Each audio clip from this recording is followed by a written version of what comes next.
All right, here we go. Everybody, good morning to Mastermind Monday. Great to see so many faces that I recognize and so many names with faces that are hidden.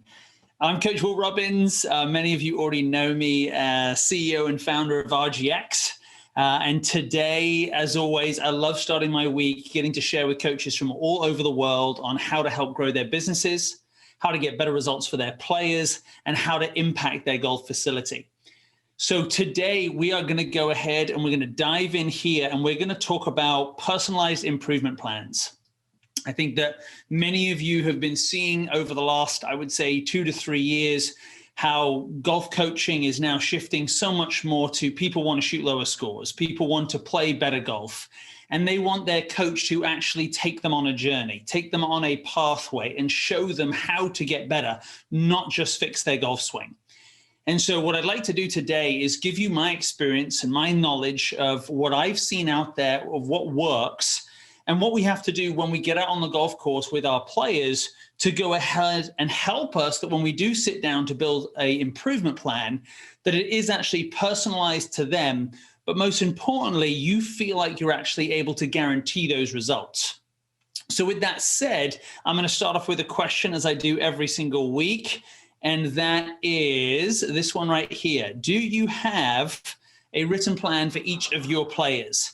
Now, what I'd like you to do is go in the chat box. If you could, please, I'm going to say hi right here. And you're going to give me your answers. Oh, there we go. We're going to give me your answers here. I'm going to come back to this page. I'll read them out for you. Yes, every player has a written improvement plan signed by them and by me. That would be a really good result if you were going to put in A, but please don't go ahead and say yes if that's not true. Next one, yes, everyone has an improvement plan written out. That's good too. Next one is I have an improvement plan, but it's in my head. Okay, the next one is I don't have a plan on where my players are going. And then finally, E, I do not create improvement plans, but I know that I need to. So let's go ahead and, oh, why is this, my mouse is on fire today. Okay, let's go ahead and see who's going to get honest with me. Not all of them. Joel Suggs, C. Chad Feen, the goal is always to create an improvement plan. Justin Ricker, E. Okay, good. Thanks for being honest, everybody. I love it when people are willing to actually say, like, you know, maybe I don't, but I need to. Mike Dixon, C. Mark Locker, C. Let's see, keep on going. Come on, I see more faces on there. I see some names. I see Derek Hooper on here. Derek, good to have you on, buddy. Billy, C.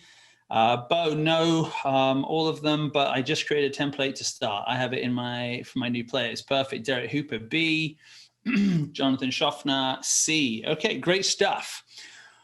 All right, so what I want to do here then is just dive into going through the importance of, let me just scroll everybody over to this side so I can see all of you, of what I think it's important to look for when you're out on the golf course doing an on-course assessment. Now, what you'll see in what I just put there was this concept that having myself and my player sign that document. And I think that it's very important that we address that to start with, because what we talk about in coaching is about becoming a leader. And it's about being a leader and an expert to your player.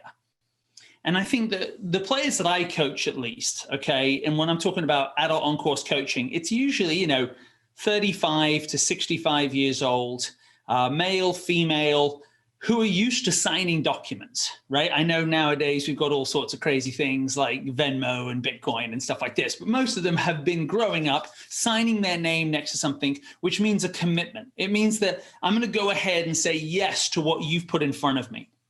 And I think when we're looking at 45, 50, 60-year-olds, that's absolutely what they're used to. And so I would challenge every one of you to think about it this way, is that when I put my name on something, I have an expectation. I know that when I write my name next to something, I'm committing to something. And so having a plan written out is outstanding. Derek Cooper, love that you're doing that every single time. I want to challenge each of you, though, to start to say, well, is their name on it and their signature and their date? Okay. And is your name, date, and signature on it? Because what you're really saying there is, here's an agreement, here's a contract. We're going to work towards this goal together. And it's the first step, really, to me, in solidifying that, yes, you're on the golf course with me and I'm assessing your game, But when you're going to join my team, when you're actually going to get on board, and I'm going to invite you to be part of this team, it's going to be through an agreement that we've both had written out and understand. And I'm harping on this so much because I think most players just get lost, right? They get out there, they love the first lesson, they enjoy it, they get some good results. The second lesson, they maybe get it as well. And then they stumble a little bit, and then they get busy, and then kids had something happen, and then COVID, and then whatever. And I haven't seen my coach in 4 or 5 weeks. And there was no timeline, and there was no specific goal of when we're going to achieve this. And so before we even get onto what we should be looking for, I want to give you that end result, that final part there is writing that down. And that's where with the scoring method, we guarantee results. And what I love about that is it forces me as a coach to now say, I'm the leader, and I got to look for what I can do to improve you, not just give you my time. So as we say this, hopefully this is kind of making sense, this shift of thinking that you're a results-based coach who's going to guarantee results for their players. So I'm actually going to go ahead and I'm going to pick on a coach right here, because I want to pick on Bo Baker, because Bo, you were saying you've written them out. Just give us some of your insights on when you have people, if you have, do the improvement plan versus when you hadn't have a written improvement plan. How's it been for you? Yeah, I mean, just kind of starting, and I've found that players are actually a lot more bought in, mostly because they can see where they're headed. It's not just kind of a vague idea. And so when they show up to a practice or a coaching session, they already know what they're going to do, and they're ready for that. And so it kind of preps their mind, and it takes a little less convincing, or it actually makes my job easier when they show up. And so that's what I've seen on my end, the biggest thing. Yeah. Absolutely. And it's something you can always come back to. Well, remember we agreed to this. Remember that the plan was this. And it just allows you to be able to hold them accountable without feeling like, remember, we get into that servant mindset, right? Oh, I don't want to upset them. Well, no, you're going to upset them when they don't shoot the score that they desire.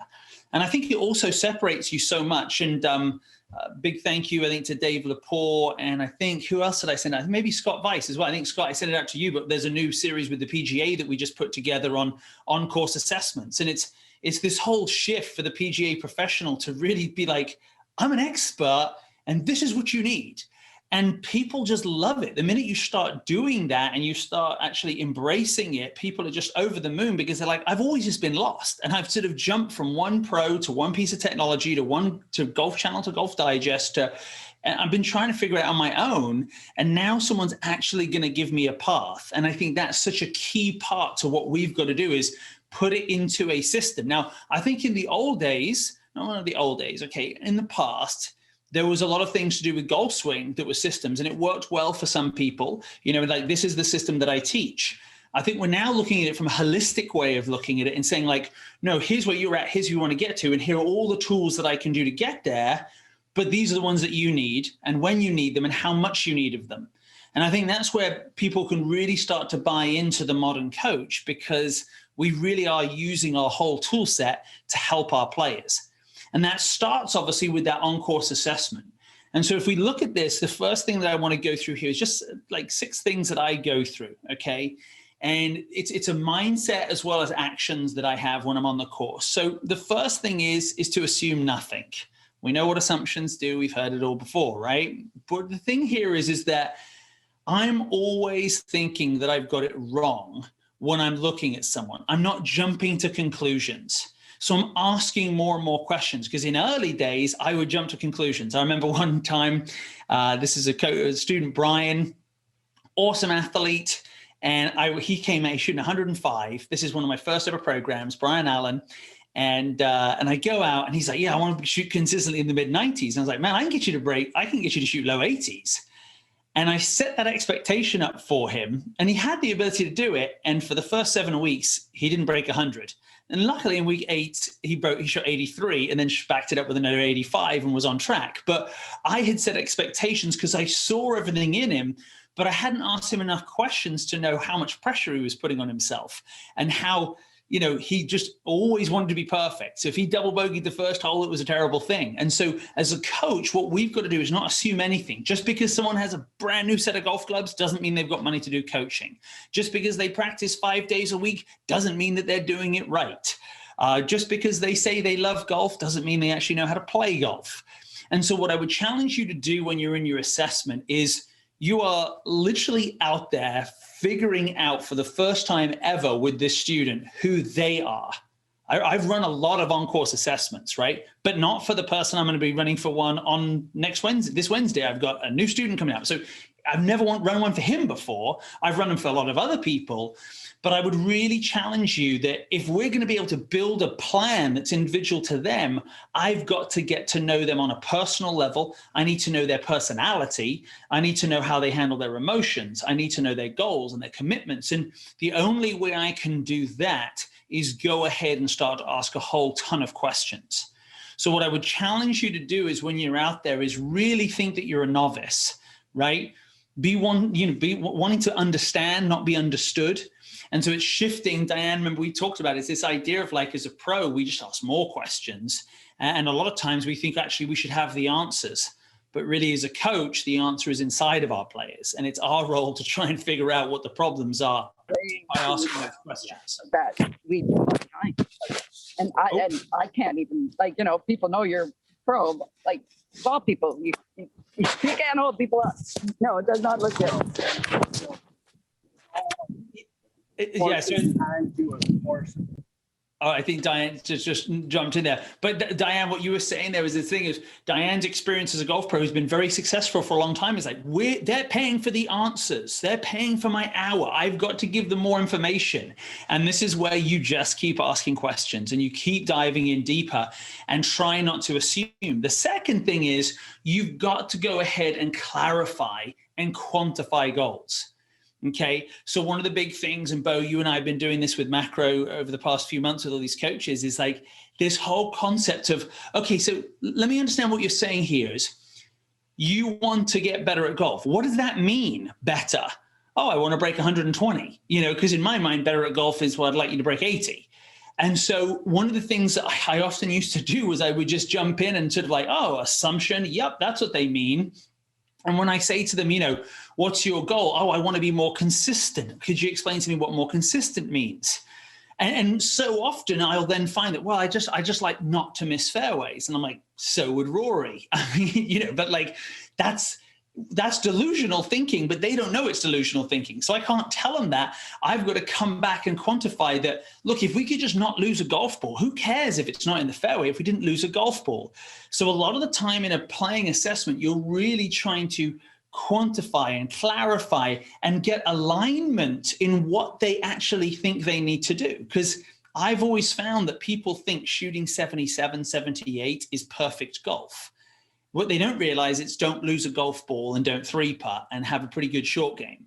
And so I would say for each of you, as you're out there on the course, instead of trying to go into coaching and telling him to stand on the left side of the tee box because the trouble's on the left and take an extra club because the pin's at the back, that's going to come down the road. They need to learn those skills. I completely get it.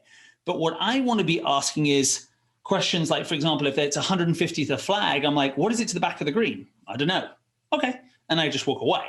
Right? I don't say anything, but I know that what they're doing is they're just yardaging the flag 150. What do you hit 150? The 7-iron. Okay, go ahead and hit it. They come up 15 yards short. They didn't think about trying to go for the back of the green. So I'm not always looking to give them the answer because in the assessment, I'm trying to figure out where the gaps are in their game of how they are thinking themselves away around the golf course and trying to understand and quantify what they're doing in their golf game.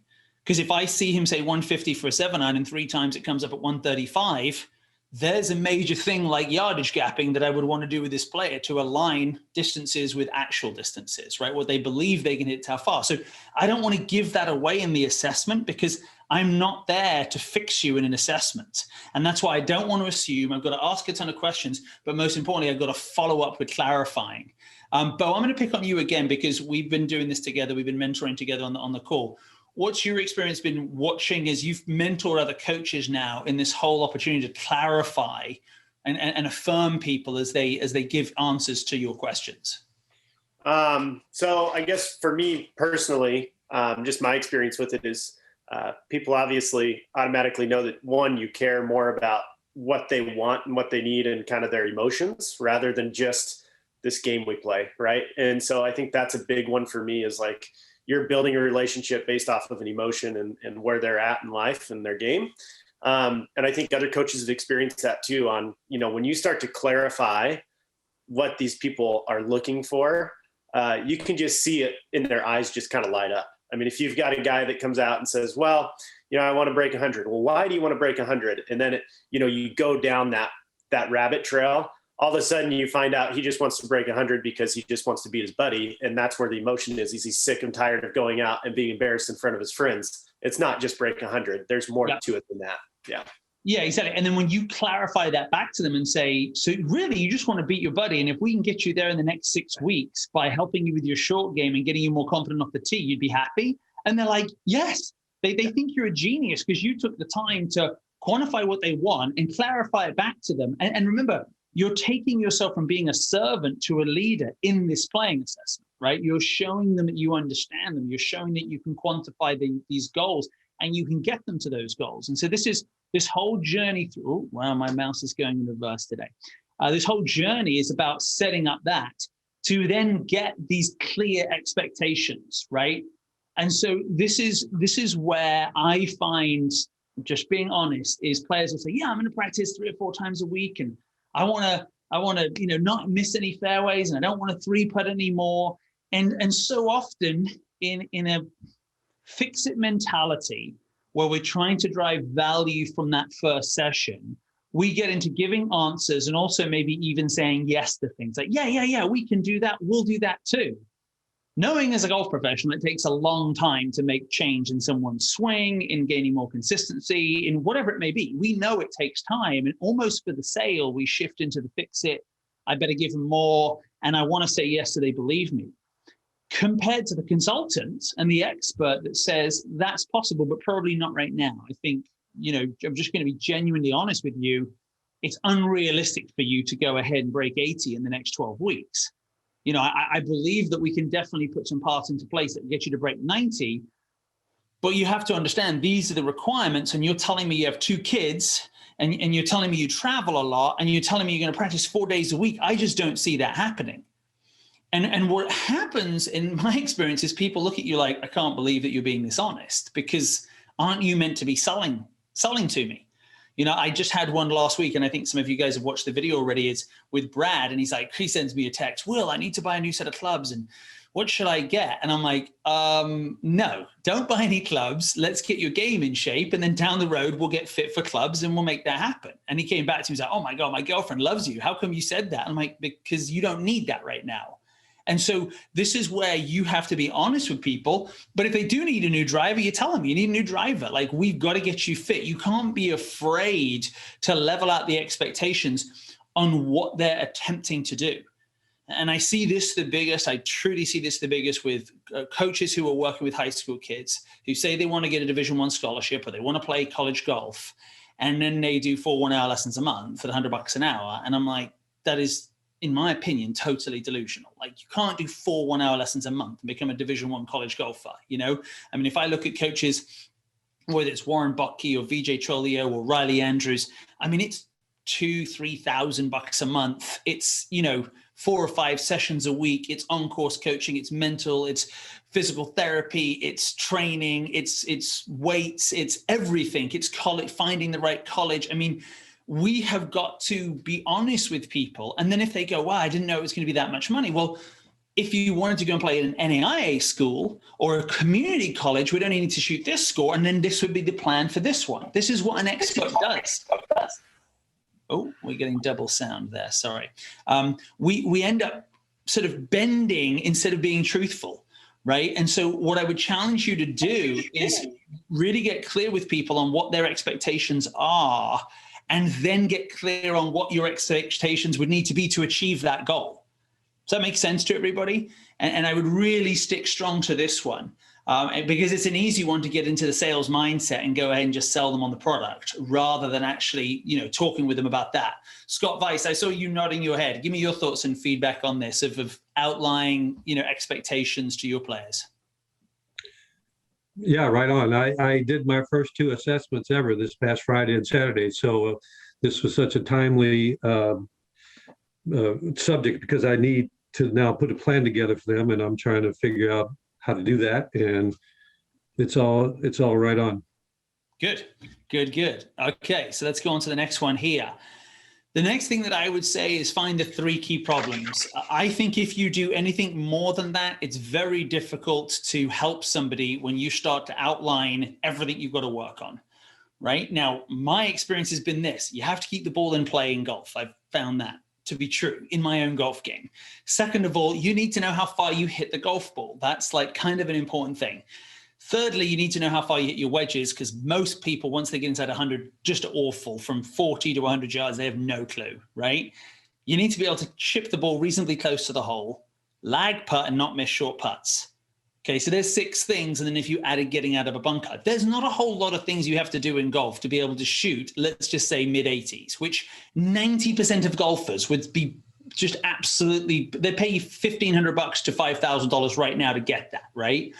So I would always be looking out there that you're an expert, you know those areas, and what I'm looking for by asking a lot of questions is, what are those areas that they're struggling with that would relate to what I believe you need to do to get better at coaching? And then that would get them better at golf. And what I mean by that is, again, is instead of saying, wow, the guy loses a lot of distance because he hits a high cut, is like, well, if he just took an extra club, he would be on the green. Instead, he's short right in the bunker. So I might not go to swing fix first because he doesn't know how to yardage gap his clubs currently. And he also doesn't know how to pick the right club and the right target. So it's easier just to keep what they have and then just change the way they strategize. And so to me, that would be my challenge to them is, in my mind, it would be, how do I go ahead and yardage gap your irons to get you more consistent with the shape that you already have? Because this player is saying, I want to go from 95 to consistently break 90. Well, I don't need to build their swing to do that, you know? So I'm always looking for what's the thing that I can do the most. To me, it always comes down to putting, right? And putting is always based on proximity, which means how close do you chip the ball to the hole and how close do you lag putt it to the hole? So I'm always going to be very heavy, me personally, on this type of player, skewed towards you're not chipping it close enough to the hole, you're not pitching it close enough to the hole, you're not lag putting it close enough to the hole. So I want to identify those 3 areas, because when I present this plan to them, if they turn around and say to me, well, Will, I really disagree. I really think I need to work on my full swing. I'm not going to work with this player. Now, it doesn't happen very often because my brand, everybody knows what I do. So they come kind of like already like, yeah, I know what you do, just help me. But when I do get someone like that, I have to be honest with them and say, look, we'll get to work on your driver, but you hit your 3-iron 220 yards, but you can't keep a driver in play. So once you shoot 82, I'll work on your 3-wood and your driver. But I have to have that timeline showing them that it's not just going to be hit a 6-iron off every tee box, because they're going to hate that. And they're going to be like, this is stupid. I'll just go and get a swing fix.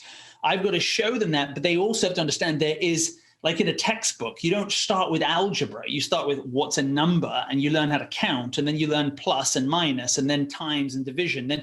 And so I've got to look through that and put those in order for myself. And that's why I always only pick 3 things, because if it gets more than that, I just think it's very difficult to start to help somebody work on 4 or 5 areas of their game. You know what I mean? I don't know if you've ever experienced that, right? Because people just get completely lost. So then I'm always looking to then measure those and say, well, how many shots do I think I could pull off of them? Well, he had 3 3-putts today in 9 holes, and he's doing that consistently. I might be able to take off, 5 shots just on lag putting. And then if I was working on his wedges, I probably got another 5 there. And then he lost 3 golf balls. So I got another 5 there. I got 15 shots, and he's asking for 7. It's not that. I mean, like, it literally shows up like that. And for those of you who've done a bunch of playing lessons and coaching sessions on course, you'll see people don't know how to manage their golf ball around a golf course. And so it's better to me to go ahead and have those 3 areas defined rather than go into there, let me fix my golf swing, because that is a lot of work. And I prefer the easier route until they get to a place where they need to now work on their golf swing because they want to break 80 and maybe they need more distance or better ball flight or better control over their ball. So the next one is I would say the outliers. Okay. And what I mean about this is, I will hear somebody say something that's completely random or completely like, that doesn't make sense, or I'm really concerned about that. It'll set something off in my mind, and I must make sure to question them about that, because they'll tell me, well, I play with all my buddies off the tips and we always do. Yeah. And I'm like, so you play off the tips? How often do you play off the tip? Oh, every time. Okay, I didn't know that you were looking to get score. You're shooting 100 and you're playing off the tips. That's a concern. Would you be willing to go to the white tee boxes with me while we're in playing lessons? Because I can't teach you off the tips. Like, I can get you back there, but you can't be there for now. And I've got to address those things early. Because remember, I said guaranteed results, right? Not just an improvement plan. Right? It's based on my success. If you get there, it's based on me. If you don't get there, my brand isn't worth anything. And so I'm always looking, because you'll hear people say completely random things. I practice 2 hours a day, 6 days a week. It's like, that is not good. Do you know what I mean? Because nobody needs to practice that much. And you're shooting 90 and you have a job and all this. They're almost addicted to golf, and they're too analytical. Or, well, I've got another swing pro who's working with me, and I'm really looking forward to working with you. I'm okay with that, but I need to know what they're working on and why are you doing it. And because, like I said, people come, it's an addiction, golf, right? They come with a whole bunch of baggage and a whole bunch of problems. And what I'm trying to do as I go through the process of that assessment is just see, is there anything there that I'm missing out on, that I don't pick up on, that shows up in the third or fourth session, that ends up being a real problem. And now we have to go ahead and, I'll give you an example. I'll be on the course with people, they'll have a 4-footer and they'll just pick it up. And I'm like, okay, hold on. Like, that was good. Okay, cool. Is that how you give? Yeah, well, we don't do that. We give each other those. Okay.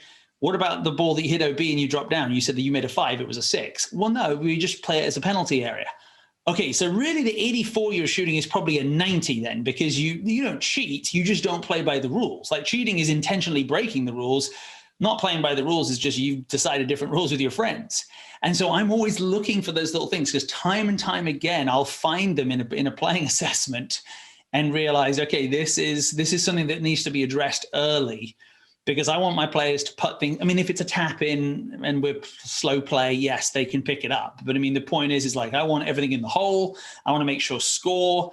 I want to make sure we're doing it like real score. And those are little things that people like, well, that's not how I play. As a professional, that's how I play and that's how I coach. You can go ahead and play with your friends and shoot lower scores, but with me, you shot an 86. With your friends, you shot a 79. But that's up to you and your friends. So I really want to challenge you to be sort of digging deep and diving in. And Mark, I'm actually gonna pick on Mark here. I think Mark Locke is on the call right here, because I think Mark, yeah, you're there. Mark, this week, we were talking this morning, and you talked with Jess that you were saying people are now reaching out to you and sort of saying, like, I think we're the right fit. Just tell us a little bit about that story, because how you started to do some assessments on the course, and now people are like really trying to qualify themselves to be part of your team.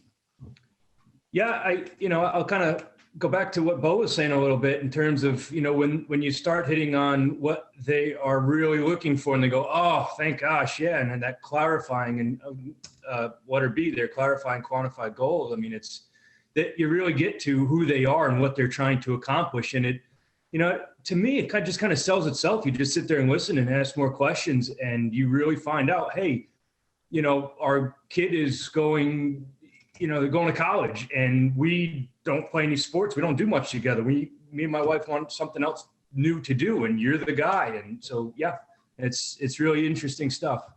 Yeah. And I think what Jess had said today on the call was even now the way they're on their website, when you go to the website, it's basically saying, here's the step process. Here's the 5-step process that we have. We go ahead and we talk with you, review with you, we get you on the course, we have a lesson, and then we invite you to be part of the plan. And people are actually like, I think I'd be a good fit. Like, they're trying to qualify themselves. That means that Mark's now the leader.